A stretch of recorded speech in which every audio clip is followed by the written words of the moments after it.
हरिओम नमो नारायण जय काल भैरव बाबा। भिडियो हेर्नुहुने सबैलाई नमस्कार। सपनामा भगवान काल भैरव बाबा देखेकै हुन्छ त? आज यस विषयमा चर्चा गर्न जाँदैछौँ। भिडियो अन्तिमसम्म हेर्नुहोला। काल भैरव बाबा भगवान शिवजीका तेस्रो नेत्र हुन्। बाबा काल भैरव कलियुगका एक शक्तिशाली भगवान हुन्। काल भैरव एक दयालु भगवान हुन् जसले काल भैरव बाबालाई हृदयदेखि नै सेवा गर्दछ। उसले आफूले सोचेको र आँटेको कुराहरू एकदमै कम समयमै प्राप्त गर्दछ। सपनामा काल भैरव बाबा देखिनु एक शुभ सपना हो।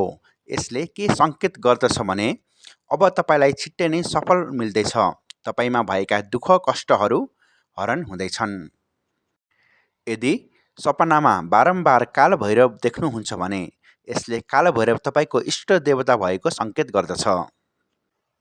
यदि सपनामा काल भैरव रिसाएको देख्नुभयो भने तपाईँबाट केही भुल भएको वा तपाईँ गलत बाटोमा हिँड्दै हुनुहुन्छ भन्ने सङ्केत गर्दछ।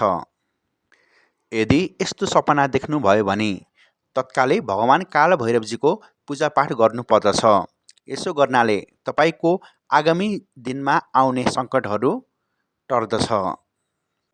भिडियो अन्तिमसम्म हेर्नुभएकोमा तपाईँहरूलाई धेरै धेरै धन्यवाद। हाम्रो यस भिडियो कस्तो लागिरहेको छ? जस्तो लागिरहेको छ त्यस्तै प्रतिक्रिया दिनुहोला।